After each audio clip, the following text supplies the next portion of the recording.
Okay, hello everybody. Thank you for joining us today as we learn more about examining your ADCP data. For those of you who have not worked with Nortek in the past, we're an oceanographic instrumentation company headquartered in Norway, just outside of Oslo, with offices around the world. Our primary products are acoustic sensors used to measure water velocities. My name is Frida Zifte, Director at Nortek USA, and today I will be your host. Before I introduce our presenters, I'll briefly speak about how we'll run the session. I'm sure many of you are becoming more and more familiar with Zoom as we go. This session will be recorded so that we can provide subtitled translations to our non-English speaking users around the world. Expect those recordings to show up on our website sometime this summer. We are waiting on the task of editing and subtitling until the series is over. You should be set to mute by default. Please keep this setting throughout the presentation to ensure good audio quality for everybody. You'll find your audio controls toward the lower left corner of your screen. Please feel free to have your video on or off, but we'd love to see your faces. If you click on both the participants and the chat buttons at the bottom of your screen, this will expand these windows. Following the presentation, we will open up the floor for questions or comments. You do have a few options here to ask questions. You can use the raise hand option, which is in your participant window, and we'll call on you and unmute you so you can go ahead and ask your question or make comments or provide suggestions from your own experience. You may also type your questions into the chat window if you'd like. If you'd like to ask it anonymously, sometimes with support questions, some of us are embarrassed to ask questions, so feel free to just send it right to the host and I'll be happy to read it aloud without mentioning your name. Otherwise, you could just send it out to everyone and we will read it aloud at the Q&A session. Now, without further delay, I will present to you our speakers, Oddrun Myklebust and Ellie Best. Oddrun's background is in physics and fluid dynamics, and she's worked for Nortek since 2017. She currently manages our support department. Ellie is an oceanographer who's been working for Nortek for just over a year. She's part of our support team, answering questions and giving advice to our users. So Oddrun, Ellie, go ahead. Thanks, Frida. Hi, everyone, and thanks for joining our webinar. It's really nice to see so many participants, and we really hope that you will learn something new during this session. Ellie and I are a part of the Nortek support team, and we are every day helping users from all over the world with theoretical and practical queries related to Nortek instruments. We have a lot of technical documentation and other useful information available. And for those of you that haven't been visiting our support center, you will find a link in the upper right corner in our main webpage. Here you can download operation manuals and detailed documentation on how our instrument works, which I highly recommend everyone to have a look at before starting using our instrument for the first time. Also, you can find a FAQ section, which contains short articles based on support requests that we receive. Papers and technical notes sections are journal articles and conference proceedings that might be relevant for students or new user of Nortek equipment.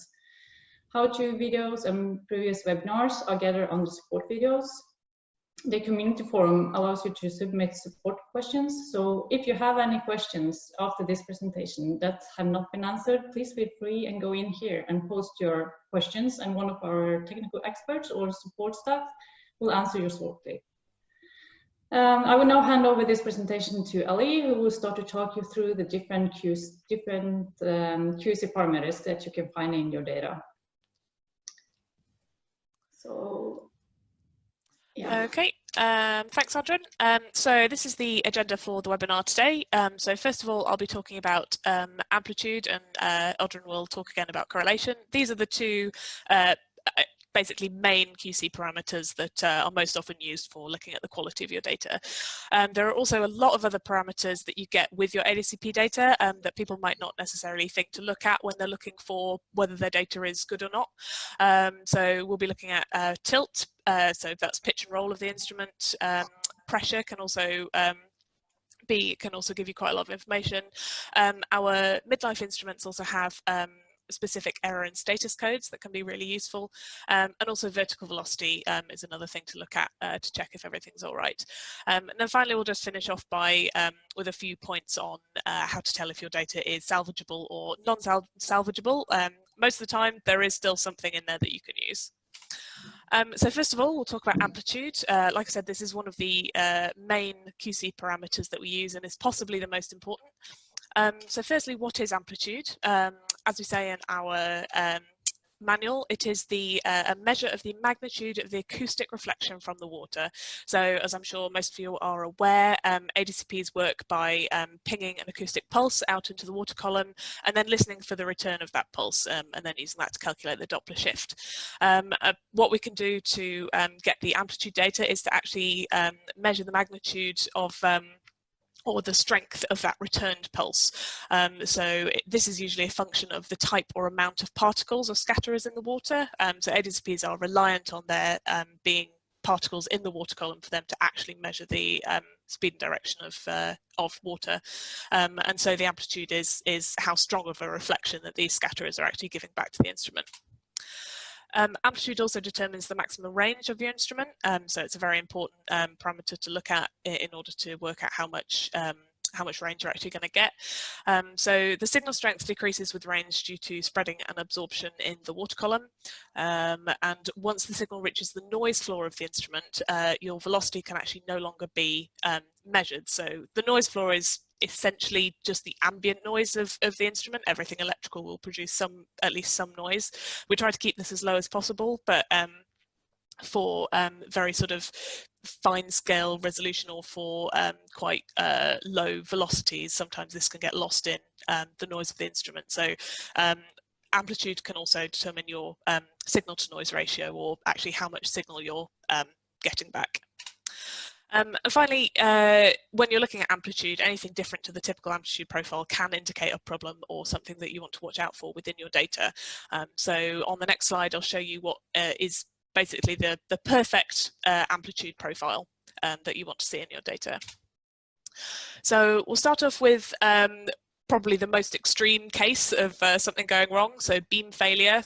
This doesn't happen often, but occasionally it can, due to maybe water ingress or mechanical damage to the actual transducer itself. So if we have a look at beam by beam the amplitude data, you can see on this very first one, this is the signal strength for beam 1. And this is what you'd expect to see from a typical amplitude plot. So it's very high near the head of the instrument, and then slowly decreasing as it goes through the water column, and then you finally get a slight peak where the signal actually hits the sea surface. If we look at beam 2, you see basically the same thing, and it's quite subtle that there is a slight difference here. I don't know if you can see that there's a slight increase in amplitude between the head of the instrument and the sea surface, which you wouldn't normally expect to see. This is actually indicative of there being an object in the path of the beam that's actually increasing the amplitude, because there's a bit increasing the signal that's actually being returned back to the instrument. So I think on this particular one we worked out it was probably something like a mooring line that was drifting into the path of the beam, because you only see it on one beam. And it's always at the same depth, so it's something that's actually around the buoy that this instrument was mounted on. And then finally, if we look at the signal strength for beam 3, you can see that this is quite different to the previous two. You're only getting around 50 counts. That's the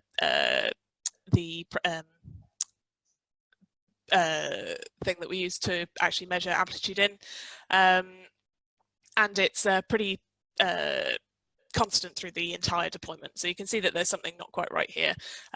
Luckily on this particular issue, there are things that you can do to still salvage your data, which I'll touch on right at the end.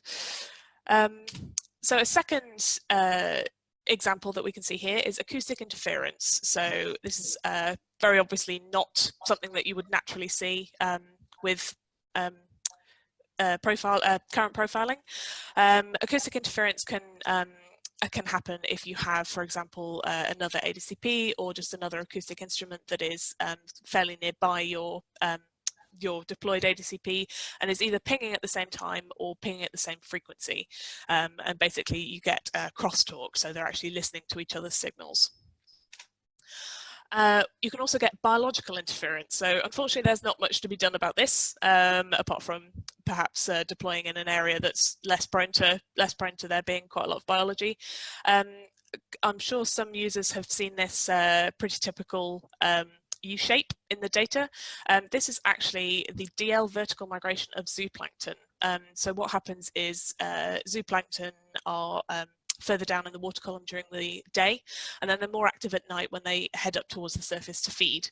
And if you get a really large concentration of zooplankton, they can actually block the signal from your ADCP from reaching the surface. So you can see in those U shapes there's actually a patch of reduced amplitude, and that's just because the signal can't get through this patch of zooplankton.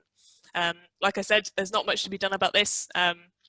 You just have to take it into account when you are looking at your data and analysing. And finally, on amplitude, this is quite a strange one. Took us a while to work out what was going on. With ADCPs and looking at data after the fact, you can't always work out exactly what's going on unless you've actually got a camera trained on your instrument at all times. But what we figured out was going on with this one was probably the tidal burial of the transducers. So amplitude can also show if there's something actually covering your transducers. So you see this with biofouling a lot. You basically get reduced range and your amplitude drops off. So what we can see here is, oh, have I got a mouse? I do not. You can see that there's a very sharp peak in amplitude where it goes up, and then over time it sort of starts to gradually come down again, and you're actually losing range. So what we figured out was happening was actually as the tide was coming in, the transducers were actually kind of getting silted up or covered with sediment, and then the force of the tide going out again was actually clearing off the transducers and allowing the signal to get all the way to the surface again.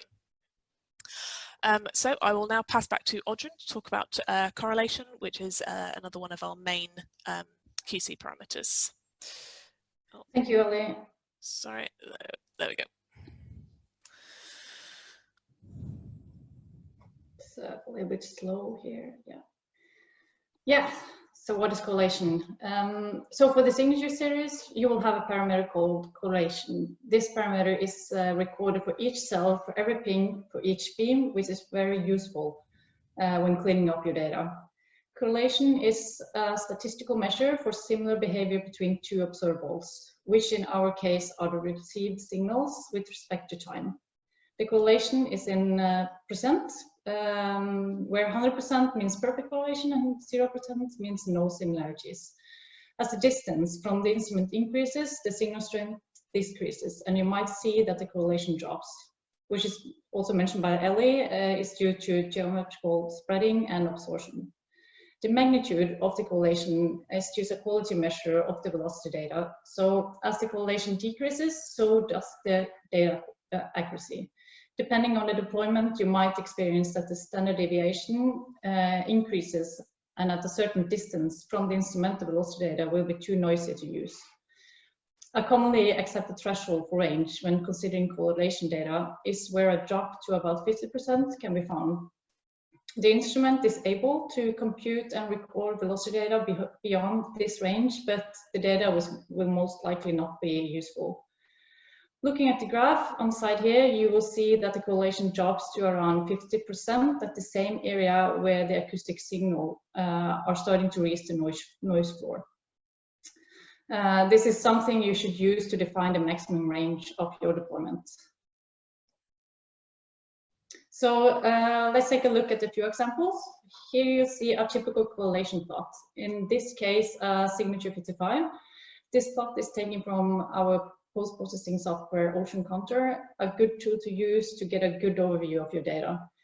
The red part is high correlation and the blue is low. So if you have a closer look at this one, you will see that the correlation drops in periods quite frequently, which indicates that something is disturbing the measurements, resulting in reduced range. This is something to look out for, which maybe needs to be investigated further. Also here you can see there's some diagonal stripes. This is typical acoustic interference, which also been mentioned earlier, which with other instruments nearby. Spikes like these and also drops that you can see here on the side should further be removed by filtering so it doesn't bias your velocity data. Looking at another example, this data looks at the first glance pretty good, looking only at the amplitude.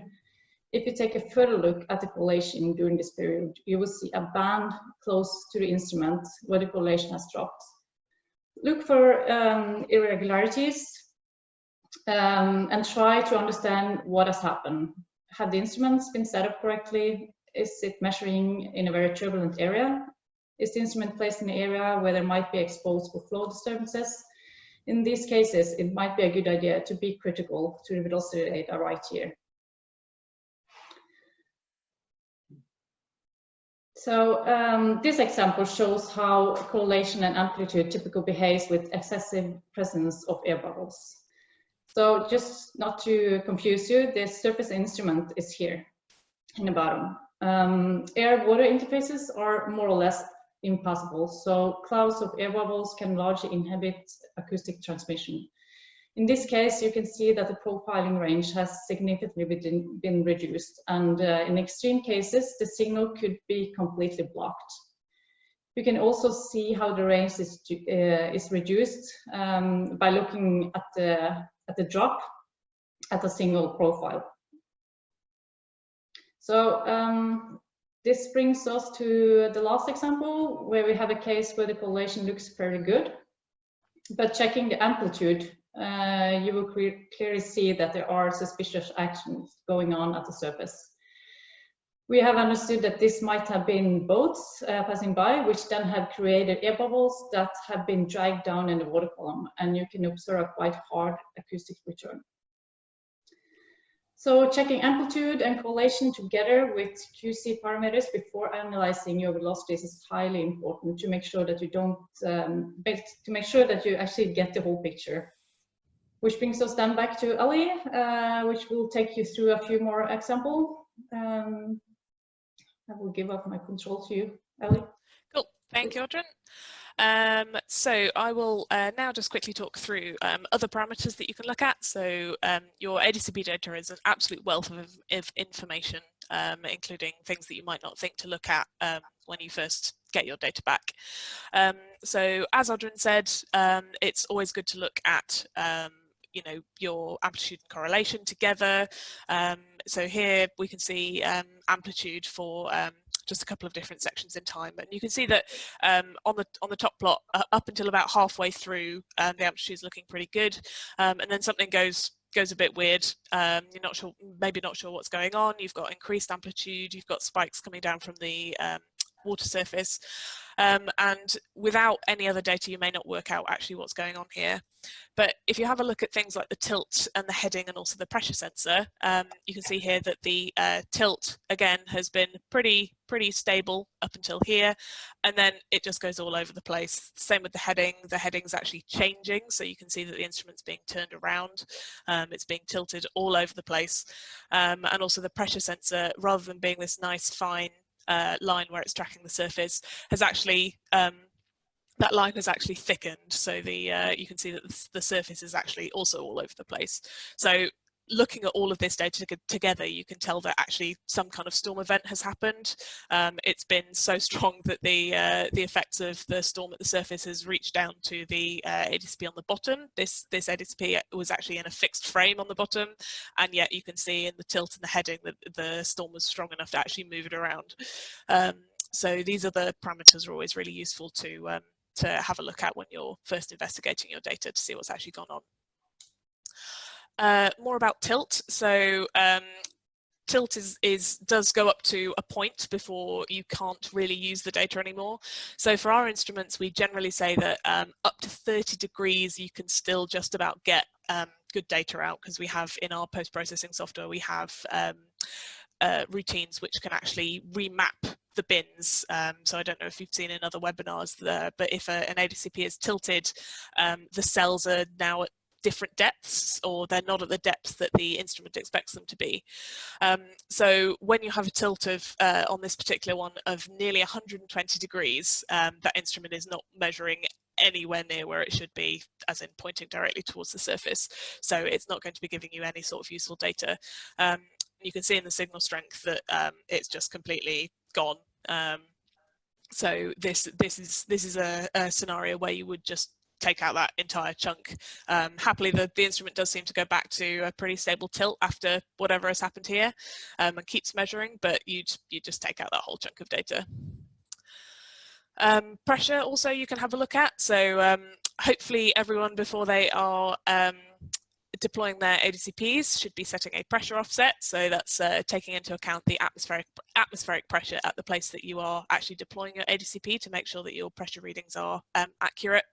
So this instrument here is reading a pressure of just over 127 meters,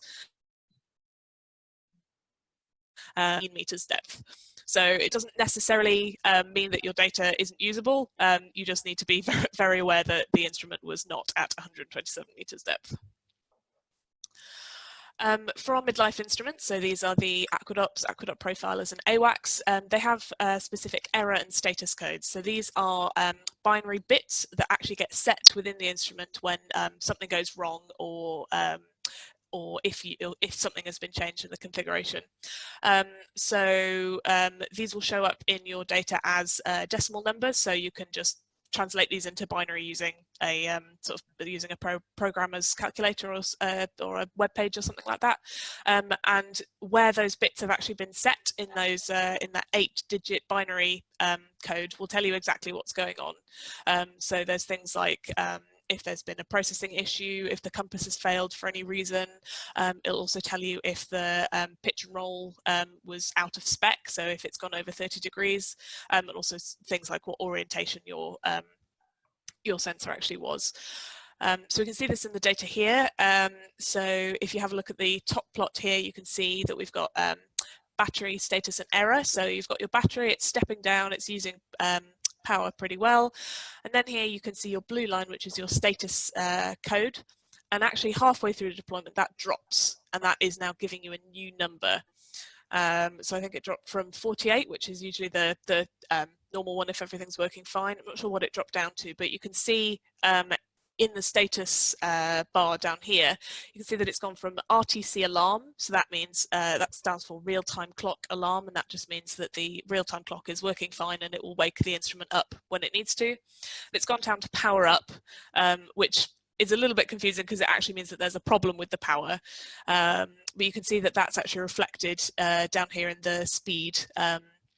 So whereas before you had nice regular intervals where data was being taken, you've now got very sort of intermittent data points that have kind of been smeared across in the actual graph. But you can see that there was only one data point taken here, and then a few days later it took another one. So there was something actually wrong with the power supply to the instrument. And then finally, we've got excessive vertical velocity. So generally in the ocean, vertical velocity should be close to 0 meters per second.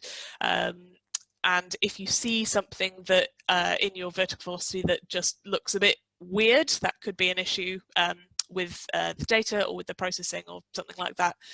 So this particular data set here, this was actually, again, due to a bad power supply.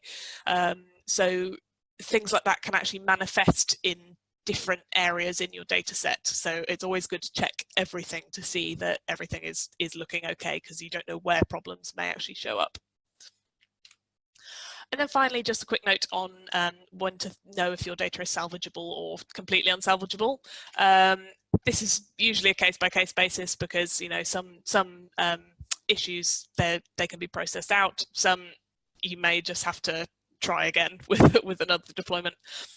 So one thing to look at is what is the signal strength of the affected data. So if the signal strength is too low, then you may not be able to rely on the data that you're getting. Can you remove these spikes and drops in post-processing? So most of our software has cutoffs that you can set, like Audrey said, with the correlation. You can also do this with amplitude to say anything below or above that, just check it out. How much tilt was introduced? Like I said, tilt can just completely ruin your data. Was just one beam affected? So again, in our post-processing, you can actually process by discarding one beam. If one of them has died, you can actually get some usable data out of that without having to rely on that dead beam. And then finally, if in doubt, just send us an email, and we will try and look over it with you and work out with you what's actually been going on in your data. So thank you very much for joining us, and I'll now get Frida to have a look through your questions. Okay, thank you, Ellie and Audrey. Great presentation. So yes, first question came in a little while ago, and we have a user that would like you to clarify, when you say correlation, do you mean between the emitted and the received pulse, or do you mean between two different beams? Audrey, do you want to take? Oh, Audrey, you're muted at the moment. Yes. Sorry about that. Okay.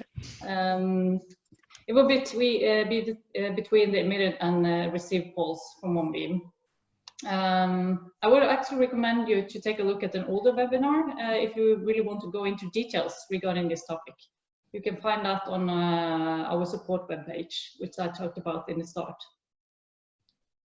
Thank you. So another question from a user, have you ever experienced interference between beams of the same module, like with beam 1 and beam 3? So the same instrument beams interfering with each other? Yeah, so not generally, because the way that we set up, especially our 5-beam instruments, is that the center beam will never ever ping at the same time as the 4 beams outside are pinging. So because we've got slanted beams and then a center beam, if you ping them all at the same time, yes, they will overlap and they'll interfere. We make sure that doesn't happen by making sure they never ping at the same time.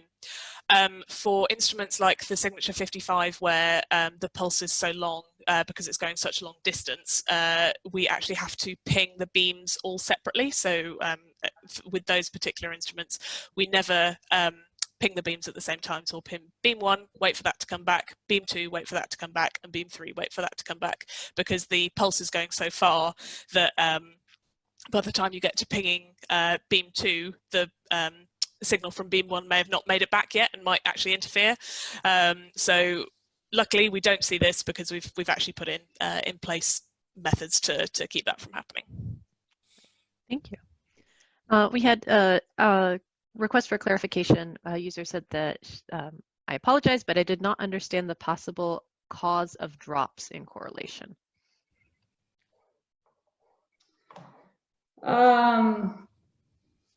That's probably dependent from case to case. So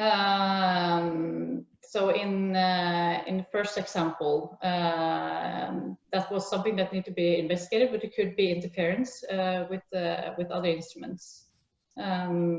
Also, it could be high turbulence areas, and as well as bubbles, as I also mentioned. It could be causes.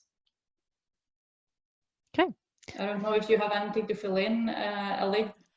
No, I'd say yeah, if we could probably like put something on the forum if you want a bit more information, get some examples or something. Thank you. Do you have any suggestions on despiking or blank filling methods in case of errors in measurements? It's kind of up to the user in terms of what they want out of their data. So if you're okay with interpolation, then you can link our Ocean Contour software. You can actually, there is an option to put interpolation in. If you're using your, for example, MATLAB or Python or something, then you might want to do your own interpolation methods, or you might just want to leave it blank. It's kind of up to you on how complete you want your data to be, and if you're happy with there being gaps, or if you'd prefer it to be sort of more boxy, I guess. Right. Okay. Any other questions? I'll give it a minute, see if anyone comes up with anything. Oh, here we go. Can you recommend how to estimate the minimum amplitude for cutting off the unrealistic data? So usually for cutting off unrealistic data, or data that's actually too close to the noise floor, we usually say about 6 decibels higher than the noise floor, and you can work out. So some our older instruments tend to give the amplitude in counts, which is a dimensionless parameter that we use just within Nortek.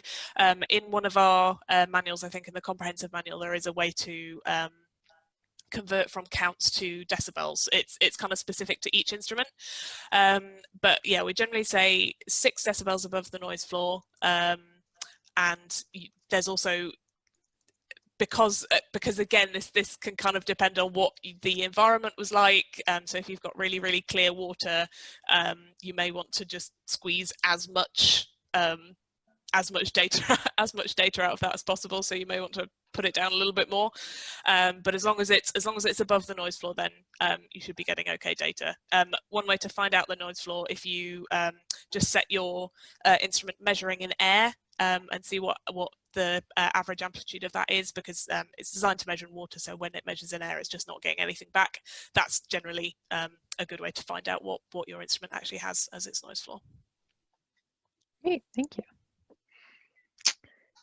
Good, we're getting questions trickling in here. So this user says, I use an aqueduct on a buoy. We communicate through iChart for data acquisition, so I never see nice heat maps for my data. Do you have any suggestions for QA QC through an outside data software? Oh, we love a heat map, does Nortek.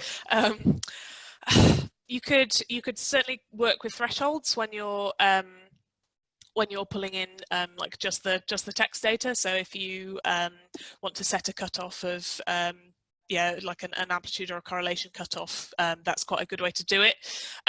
Again, sometimes you might want to play around with what that actually does to your data. So if you want to change the thresholds, but generally, just setting cutoffs are usually the easiest way to do it. Great.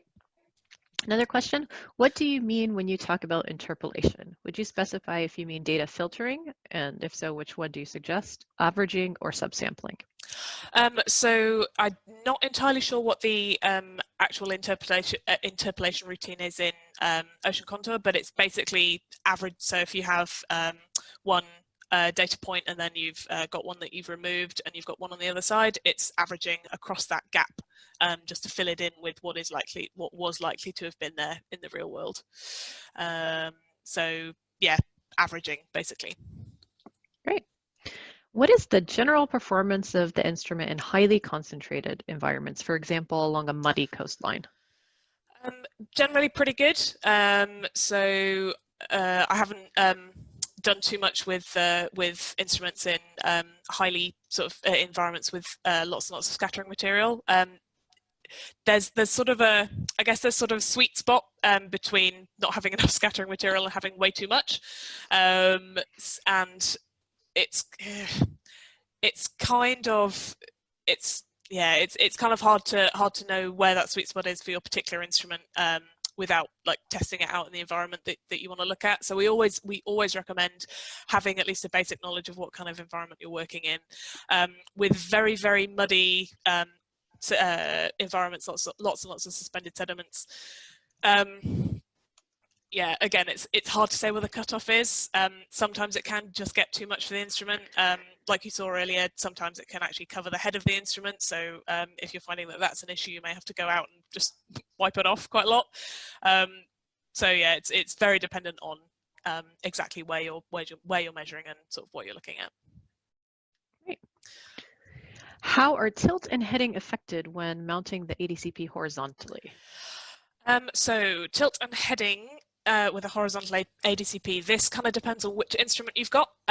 So with the aqueducts and aqueduct profilers, when you actually purchase the instrument, you can specify whether you want it to, or whether you're planning to mount it horizontally or vertically, because with the older instruments, the tilt sensor that they use is actually a liquid tilt sensor, which really doesn't cope well with being more than 30 degrees off its intended axis, because the liquid, it basically measures tilt by seeing how many metal pins within the sensor the liquid is touching, and when it's horizontal, there's and it's meant to be vertical, there's pins that aren't actually touching the liquid at all, so it just goes completely crazy. So you have to ensure that you have a horizontally mounted tilt sensor if you want to mount your instrument horizontally. With the signatures, this is a lot easier because it doesn't use this this liquid tilt sensor. What you can actually do is tell the instrument using commands that you want to mount it horizontally. So you just have to put in that you want your orientation to be X up, which means that you are pointing your X axis vertically upright, so the instrument knows that it's horizontal and measuring horizontally. All right, thank you. So we have another question. What should you do with when vertical velocities are too strong due to zooplankton diel migration? I suppose vertical velocities measured by the ADCP are unsalvageable. What about horizontal velocities? Are they usable? Oh, that's kind of a difficult one. You're correct in that the vertical velocities are then dominated by the plankton actually moving up and down. So I mean, from older instruments, and well, yeah, when you're looking at average currents, you generally don't look at the vertical velocities too much. With the signatures, you might do if you're looking at turbulence or using the center beam. So most of the time, it's not a problem. The horizontal velocities, it's yeah, it kind of depends on what they're doing. And again, it's quite hard to give a definitive cutoff or a definitive way of dealing with this because they're just there, and it's unfortunately something that every ADCP user may have to deal with at some point. I'd say the horizontal velocities usually are still usable. If you're really concerned, you can cut out the sections where the zooplankton are actually moving. So usually there'll be a time when they're actually doing their migration, and then they'll be pretty stable for a while. So if you're worried about their movement actually affecting the velocities, you can work out when they were actually moving and just remove that. But otherwise, it's kind of hard to say how much they affect the velocities and whether you want to get rid of them or not. Thank you. I'm just waiting to see if any other questions pop up. We'll give it another few seconds. No, it looks like that's everything. Great. Well, as you can see on the screen, we have the support department's email address should you have any other questions. And don't forget to check out the next webinar on signature ADCP custom commands. So these are the hidden secrets that aren't in the deployment planning software. So be sure to check that out tomorrow. And for a schedule of the rest of our webinars, nortekgroup.com, there's a banner on the homepage with a link, and it'll show the full schedule of what's coming up. So hope to see you at future ones, and thank you again for joining us. Thank you, Ellie and Audrun, for a great presentation. Thank you.